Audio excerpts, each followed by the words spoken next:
여러분은 모바일 게임 광고가 가짜라고 생각할 수 있습니다. 개발자들이 광고를 잘 만들지 못한다고 여기기 때문입니다. 아니에요. 그 게임은 없고 여러분은 수십억 달러 규모의 심리 실험에서 실험용 쥐였던 거예요. 이 모든 건 여러분 뇌가 거짓말을 얼마나 참을 수 있는지 한계를 알아보려 설계된 거예요. 이 실험은 성공했습니다. 이 알고리즘이 거짓말을 하는 것이 회사의 가장 수익성이 높다는 걸 증명했으니까요. 그게 항상 목적이었습니다. 1장 810억 달러의 환상.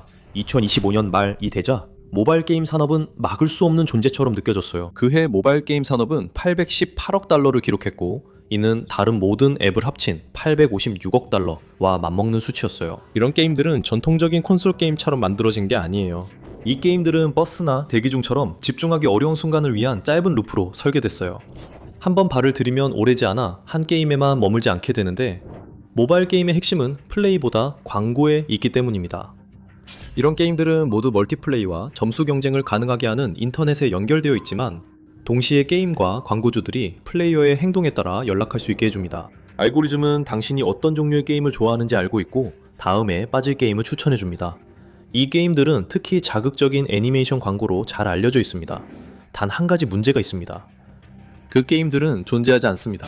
이런 게임들 대부분은 서로 매우 비슷하며 단순한 무한 퍼즐 루프를 기반으로 만들어졌고 보통 캔디 크러쉬로 유명해진 매치3 형식의 변형입니다. 이것은 보통 더 큰 플레이어 커뮤니티와의 경쟁 요소나 세계를 구축하는 요소와 결합되어 있습니다.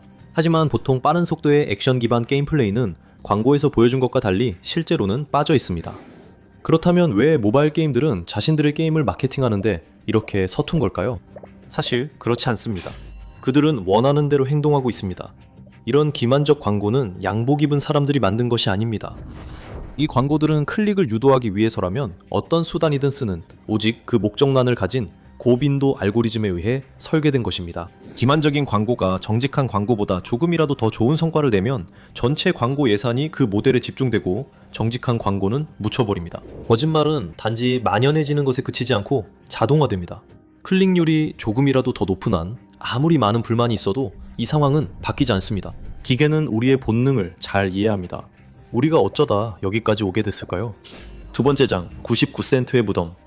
스마트폰이 널리 보급되면서 모바일 게임은 2000년대 후반과 2010년대 초반에 본격적으로 성장하기 시작했습니다. 이전엔 모바일 게임이 스네이크 같은 단순 내장 게임에 한정됐습니다. 앱스토어 등장 후 사람들은 휴대폰에 전체 게임을 바로 다운로드해 수백 개의 레벨을 즐길 수 있게 됐습니다. 콘솔 게임 세계와 비교하면 그런 게임들은 놀라울 정도로 저렴했습니다. 많은 게임들이 99센트라는 저렴한 가격에 출시되어 수백만 명이 즉시 접근할 수 있었습니다. 그리고 그 모든 것이 합쳐져 큰 결과를 만들어냈죠. 게임의 새로운 시대는 엄청난 성공을 거두었고 몇몇 게임들은 그 중에서도 두드러졌습니다. 컷더로프는 물리 기반 퍼즐 게임의 시대를 열었습니다. 하지만 앵그리버드라는 런처 게임에 비하면 아무것도 아니었습니다. 앵그리버드는 큰 인기를 끌며 여러 스핀오프와 영화 시리즈까지 제작됐습니다. 하지만 게임들이 돈을 쓸어 담는 방법은 그것만이 아니었습니다. 캡콤의 스머프 빌리지와 포켓잼의 탭팻 호텔 같은 게임들은 소액 결제 모델을 개척했습니다. 사용자들은 소모성 파워업이나 레벨을 건너뛸 수 있는 방법 같은 특별한 혜택을 위해 한 번에 몇 달러씩 지불할 수 있었습니다. 곧 이런 중독성 있는 게임들은 초기 게임 구매에서 얻는 돈보다 훨씬 더 많은 인앱 결제를 받게 되었습니다. 게임 중독성 때문에 사람들은 몇 달러 더 쓰고 내일 생각하자며 쉽게 넘겼습니다. 그래서 아예 게임 값을 없애기로 했습니다. 앵그리버드 2와 컷더로프 2는 게임 자체를 무료로 플레이할 수 있다고 발표해서 모두를 놀라게 했습니다. 하지만 무언가가 무료라면 보통 당신이 상품이라는 뜻입니다. 게임에서 가장 가치 있는 자산은 당신을 게임에 끌어들이고 돈을 쓰도록 유혹하는 것입니다. 초점은 좋은 게임 디자인에서 벗어나 사람들이 게임에 머물며 수익을 내는 데로 옮겨졌습니다. 필요한 건 한 번의 클릭뿐이었습니다. 이제 비디오 게임에서 가장 중요한 지표는 설치당 비용, 즉 CPI입니다. 이것은 사용자가 광고를 통해 게임을 설치할 때마다 광고주가 퍼블리셔에게 지불하는 고정 금액입니다. 행동당 비용인 CPA는 구매나 회원가입 같은 더 깊은 행동에 따라 지불이 결정되지만 CPI는 설치가 이루어지는 즉시 지불됩니다. 즉 한 번 클릭만으로 퍼블리셔가 돈을 받을 수 있다는 의미입니다. 이 모델은 시각적 자극으로 사용자의 빠른 행동을 유도하는 광고에 유리하며 머무는 시간은 중요하지 않습니다. 이제는 게임을 파는 것보다 게임에 대한 이미지를 파는 데 초점이 옮겨졌습니다. 이어진 광고 캠페인은 단순 클릭 유도에서 나아가 인간 뇌를 해킹했습니다. 3장 자이가르닉 함정. 현재 모바일 게임의 클릭베이트 지옥은 그 설계 논리의 일부를 게슈탈트 심리학에서 찾을 수 있습니다. 이 모든 것은 소련 심리학자 블루마 자이가르닉이 식당에서 심리학적 현상을 관찰하며 시작됐습니다. 그녀의 웨이터는 완료된 주문의 세부 사항을 기억하는 데는 어려워 보였지만 바쁜 식사 시간에는 문제없이 주문을 기억했습니다. 이로 인해 그녀는 실험을 진행했고 미완성된 과업이 완성된 것보다 더 오래 기억된다는 결론에 도달했습니다. 이 연구는 학교에서 쉬는 시간을 지지하는 근거로도 사용되었는데 집중적인 수업 중에 짧은 휴식이 학습의 흐름을 방해하지 않을 뿐만 아니라 기억력 향상에도 도움이 될 수 있다는 것을 시사합니다. 또한 소프트웨어 디자인에서도 이러한 현상이 나타납니다. 온보딩 과정에는 사용자가 단계별 완료도를 알 수 있는 진행 상황 알림이 자주 포함됩니다. 이것은 사용자가 100%를 달성하기 위해 노력하게 만들면서 게임화 요소를 추가하고 그 결과 사용자가 끝까지 참여할 가능성이 높아집니다. 하지만 대부분의 것들과 마찬가지로 이것은 선한 목적뿐만 아니라 악한 목적으로도 사용될 수 있습니다. 혹시 모바일 광고에서 등장인물이 처참하게 실패하는 장면이 대부분이라는 걸 눈치채신 적 있나요? 불쌍한 집주인이 다락방에 있는 금을 꺼내려고 핀을 뽑고 있는데 실수로 끓는 용암을 풀어버립니다. 수상한 집 구조는 둘째치고 이런 광고는 예전 보드게임 광고와 완전히 다릅니다. 예전엔 한 아이가 이겨서 기뻐하는 장면으로 끝났죠. 이런 광고는 종종 부정적 결말로 끝나 시청자가 문제 해결에 관심을 갖게 합니다.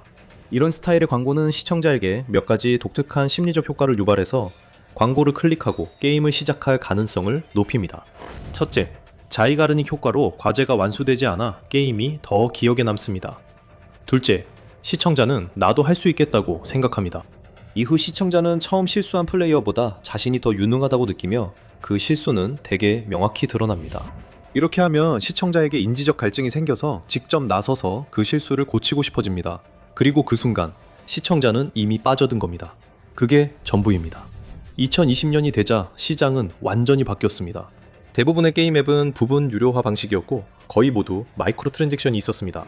알고리즘이 사용자 활동을 추적하는 것과 이러한 기만적인 마케팅 전략의 결합으로 인해 소셜미디어는 거의 모두 비슷한 전략을 사용하는 이러한 게임들로 넘쳐나게 되었습니다. 이러한 게시물 중 어느 하나의 댓글을 봐도 게임에 이런 퍼즐이 전혀 없었다고 불평하며 사기라고 부르는 사람들이 많이 있었습니다. 이건 너무 노골적인 조작이라서 불법이어야 할 것 같은 느낌이 듭니다. 그리고 한동안 실제로 거의 불법이 될 뻔했습니다. 4장 2020년의 허점. 미국에서는 광고 관련 법률이 세계 다른 나라들에 비해 비교적 느슨하고 법정에서 사기를 입증하는 것도 어렵습니다. 모바일 게임은 글로벌 시장에서 운영되므로 해외에서 중요한 판결이 나오면 기업들이 방향을 바꿔야 합니다. 영국 광고 표준청, 즉 ASA는 세계에서 가장 큰 시장 중 하나에서 광고를 감독하는 책임을 지고 있습니다. 이 기관은 특히 어린이를 대상으로 한 기만적인 광고에 대해 매우 엄격합니다. 2020년에 그들은 강력한 조치를 취했습니다. 초점은 세계 최대 모바일 게임 개발사 중 하나인 아일랜드 본사의 플레이트릭스에 맞춰졌습니다. 그 게임들, 즉 홈스케이프와 가든스케이프는 주인공들이 죽음의 함정과 싸우고 복잡한 스토리 장면을 펼치는 정교한 광고를 선보였습니다. 하지만 실제로 그 게임들은 평범한 매치3 게임으로 참가자들이 점수를 모아 집이나 정원을 업그레이드하는 방식이었습니다. 두 게임 모두 끝이 없는 방식으로 무한히 플레이할 수 있고 소액 결제도 가능했지만 광고에서 과장된 정교한 게임 플레이는 전혀 없었습니다. AS에 따르면 이는 법 위반이었고 2020년 판결에서 기만적 광고 2개가 지적되어 회사는 해당 광고 중단 명령을 받았습니다. 하지만 이것은 업계 전체에 대한 경고에 가까웠습니다. 모바일 게임 시장은 점점 더 자신들이 판매하는 게임과는 전혀 닮지 않은 클릭베이트 광고에 의존하게 되었습니다. 도구가 차단되면 디자이너들은 새로운 마케팅 모델 개발, 게임 대대적 개편 또는 고액 변호사들의 허점 찾기 중 하나를 선택해야 할 것입니다. 그들은 세 번째 선택지를 골라 큰 성공을 거뒀습니다. 2020년 ASA 판결은 현행 게임 마케팅 모델의 치명타처럼 들렸을지 모르지만 실제로는 기만을 위한 로드맵을 제공했습니다. ASA 판결은 광고 속 게임 플레이가 실제 게임과 닮지 않았다면 사용할 수 없다고 명확히 밝혔습니다. 하지만 중요한 점은 게임 플레이 비중에 대한 언급이 없었다는 것입니다. 그래서 많은 게임들이 ASA 기준을 최소한으로만 충족했습니다.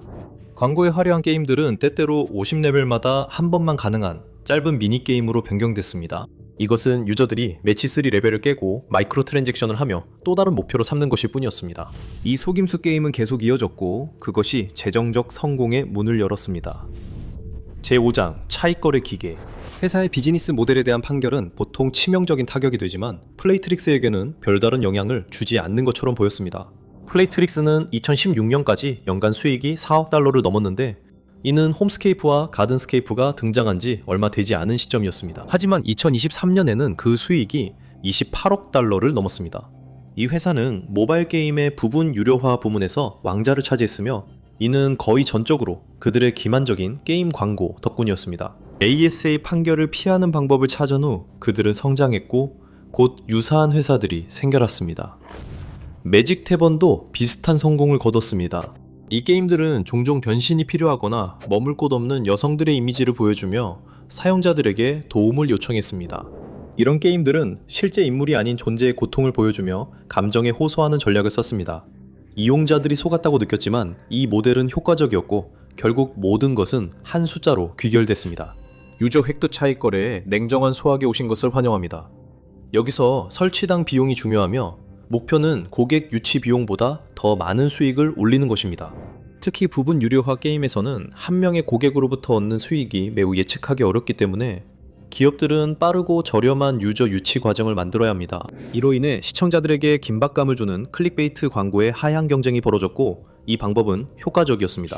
현재 모바일 게임 광고 모델은 기만적이고 심지어 사기라는 비판도 있지만 실패했다고 볼 수는 없습니다. 클릭베이트 광고를 사용하는 현재의 부분 유료화 게임들과 게임 플레이를 솔직하게 보여주는 기존의 RPG 및 퍼즐 게임들 사이의 격차는 점점 더 커지고 있습니다. 후자의 경우 사용자 한 명당 대략 5달러에서 10달러 정도의 CPI를 가지고 있으며 장기적으로 이들이 계속 투자하도록 유지하는 것을 목표로 하고 있습니다.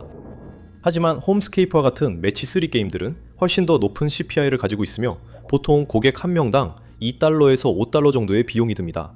이는 단지 그들을 게임에 유입시키는 데 드는 비용일 뿐입니다. 이 게임들은 낮은 이용자 유지율과 싸우지만 사실 그게 중요하지 않을 수도 있습니다. 모바일 게임 업계의 숨겨진 비밀은 그들이 사실상 게임을 여러분에게 팔려고 하는 것이 아니라는 점입니다. 그들은 여러분을 광고주들에게 팔고 있는 것입니다. 대부분 사람들은 구글이나 페이스북 계정처럼 서로 연동된 계정을 통해 이런 게임에 접속합니다. 그리고 이것은 여러분이 첫 번째 게임에 가입하는 순간 그 회사가 여러분의 데이터를 갖게 된다는 의미입니다. 그들과 그들의 광고 파트너들은 여러분이 비슷한 광고를 더 많이 보게 만들 것이고 같은 수법으로 또 다른 악순환에 빠지게 하려고 할 것입니다. 하지만 보통은 잘 통하지 않습니다. 이런 게임을 다운로드하는 대다수의 사람들은 게임이 광고만큼 재미있지 않다는 걸 깨닫고 금방 떠나버립니다. 사람들은 그게 거짓말이라는 걸 알게 되지만 그럼에도 불구하고 이 방식은 계속 통합니다. 왜 그럴까요? 6장 고래사냥. 이런 종류의 속임수 광고에 대한 대부분의 통계를 보면 사실 이 광고들이 효과가 별로 없다는 결론에 도달하게 됩니다. 모바일 게임의 유지율은 매우 낮아서 싱글 플레이어의 최대 75%가 24시간 이내에 앱을 삭제합니다. 이것이 바로 이탈 현상입니다. 사람들이 새 게임을 해보고 곧 그만두는 현상을 의미합니다. 하지만 여기서 이탈률은 유료 게임이나 실제 게임 플레이가 정확하게 광고된 게임들보다 훨씬 더 심각합니다. 만약 다른 광고 캠페인에서 75%의 실패율이 나왔다면 바로 폐기됐을 겁니다. 하지만 사실 이건 실패율이 전혀 아닙니다. 2020년 한 은행 직원이 팀이 화난 고객 전화를 받았던 일을 텀블러에 올려 큰 화제가 됐습니다. 그의 카드가 사기 의심으로 정지되었고 그는 설명을 요구했습니다. 직원들은 누군가가 인기 비디오 게임인 원신에 거의 5,000달러를 썼고 그의 은행 계좌가 거의 바닥났다고 설명했습니다. 하지만 이건 사기꾼이 아니라 바로 그 고객이었습니다. 카드가 다시 활성화되자마자 그는 게임에 200달러를 더 썼습니다. 중독적인 성격과 게임 디자이너의 꿈이죠. 고래라 불리는 이들은 게임 이용자의 1%도 안 되지만 종종 전체 수익의 대부분을 차지하기도 합니다. 이런 플레이어들은 보통 쓸 수 있는 돈이 많고 중독적인 성격을 지녔으며 게임에 지나치게 몰입하는 경향이 있습니다. 이들이 모바일 게임에 한번 중독되면 일주일에 수백 달러씩 소액 결제를 하는데 쉽게 쓸 수 있습니다. 이런 결제들은 한 번에 1달러에서 5달러 정도로 적기 때문에 전체적으로 얼마나 쓰고 있는지 쉽게 무시하게 됩니다. 이런 플레이어들을 붙잡아두기 위해 게임은 클릭을 유도하는 과장된 약속, 한정기간 할인, 그리고 기존 게임에 새로운 색칠만한 듯한 화려한 신규 기능들을 우선적으로 내세웁니다. 하지만 가장 위험에 처한 집단이 하나 있습니다. 최근 몇 년간 모바일 게임에 대한 가장 큰 불만 중 하나는 이 장르가 어린이들에게 너무 매력적으로 다가간다는 점이었습니다. 그들은 화려한 디자인에 끌리며 자신을 조절하는 법을 잘 모릅니다. 그리고 이러한 인앱 결제 중 많은 것들이 원클릭으로 이루어지기 때문에 부모님의 휴대폰을 가진 아이가 수백 달러의 결제를 쉽게 할 수 있습니다.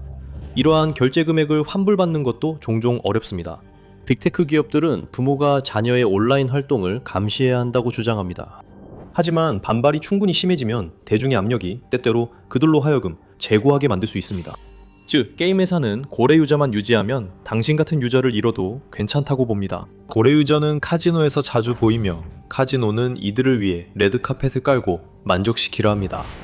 반면 모바일 게임은 알고리즘이 그 역할을 대신합니다. 어떤 게임들은 상위 유저가 게임을 떠난 것을 감지하면 피드에 광고 형태로 여러 번 알림을 보내기도 합니다. 플레이어 캐릭터가 위험에 처하거나 우는 모습으로 나타나 플레이어가 돌아오도록 감정적 동기를 자극합니다. 이렇게 함정이 완성됩니다. 그리고 새로운 기술로 이제 이 함정에서 벗어날 수 없을 것입니다. 7장 거짓말쟁이 AI. 현재 대부분의 이런 게임들은 실제 게임 플레이에는 비교적 적은 노력을 기울이고 있습니다. 이들은 주로 기존 레벨을 조금만 바꿔 재활용하며 새 레벨을 정기적으로 내놓습니다. 새로운 기능이 도입될 때도 대부분은 기존 메커니즘에 게임화 요소를 추가해서 사람들이 사이트에서 더 많은 시간을 보내도록 유도하는 데 초점이 맞춰져 있습니다. 하지만 이들이 정말 많은 시간을 들이는 부분은 사람들이 타임라인에서 보게 되는 정교한 실패 시나리오를 개발하는 것이고, 이를 최대한 흥미롭고 극적으로 보이게 하기 위해 디자이너들도 투입합니다. 이젠 런웨이, 구글 플로우 등 AI 영상 생성기가 1분 만에 짧은 클립을 만들 정도로 빠르게 발전했습니다. 하지만 이런 클릭들은 완벽하지 않고 종종 애니메이션 오류가 많습니다. 그래서 이런 영상들은 일반적으로 상업적 용도로는 부적합하지만 클릭을 유도하는 모바일 게임 광고에는 딱 맞는 영상이 됩니다. 게임은 인간 디자이너를 대체하고 광고를 절반의 시간에 만들고 사람들을 게임으로 끌어들이도록 설계된 광고를 끝없이 만들어 즉시 배포합니다. 이로 인해 인간 디자인의 마지막 흔적도 사라지고 있습니다. 이렇게 되면 획득당 비용이 거의 제로에 가까워집니다. 팀은 광고를 감독하고 AI 생성기에 입력할 프롬프트를 생각해낼 마케팅 직원 1명만 필요하게 됩니다. 클릭베이트에 의존하는 게임들의 수익률은 더욱 높아질 것이고, 진정성 있는 마케팅을 시도하는 게임들은 경쟁하기가 더욱 어려워질 것입니다. 메타게임이 기만적인 모바일 광고로 더 이동하면 스튜디오들은 매치3 엔진의 겉만 바꾸는 것 외에 새로운 시도를 할 유인이 줄어들 것입니다. 그리고 이것은 영구적인 영향을 미칠 수도 있습니다. 8장 클릭의 대가. 이런 심판의 순간은 새롭지 않습니다. 모바일 게임 시대는 15년 넘게 이어졌고, 그동안 업계는 점점 더 노골적인 허위 광고로 이동해왔습니다. 광고에 대한 부정적 댓글은 영향이 없었고, 법적 소송도 결국 솜방망이 처벌에 그쳤습니다. 한편 사람들은 모바일 게임 광고는 다 거짓말이라고 여기도록 서서히 길들여져 왔습니다. 신뢰가 깨졌고 많은 이들에게 그 신뢰는 회복되지 않을 것입니다. 그래도 괜찮아요. 아직 큰손 유저들이 있잖아요. 게임이 큰손 유저들에게 의존하면 큰 위험을 감수하는 거죠. 한 명의 고래가 부모님에게 지원을 끊기거나 직장을 잃거나 단순히 버그에 짜증이 나서 게임을 그만두는 것만으로도 게임의 수익에 큰 영향을 미칩니다. 게다가 고래들도 점점 나이가 들어가고 있습니다. 일부 고래들은 결혼과 출산으로 게임에서 멀어집니다. 이로 인해 게임사는 새로운 이용자를 찾아야 하며 자신들이 만든 함정에 빠질 수 있습니다. Z세대와 알파세대가 인공지능에 노골적인 반감을 보이며 기만적인 것은 뭐든 경멸적으로 AI라고 부르는 경향이 있다는 여러 보고가 있었습니다. 이런 마케팅 전략은 반감을 살 수 있습니다. 하지만 이미 피해가 발생했을 수도 있습니다. 부분 유료화형, 낚시성 게임들이 앱스토어에 많습니다. 좋은 게임과 나쁜 게임을 구분하기 어려워 이제는 쓰레기 더미 속 보석을 찾아야 할지도 모릅니다. 앱스토어는 인디게임 디자이너들이 작품을 쉽게 저렴하게 출시할 수 있는 공간입니다.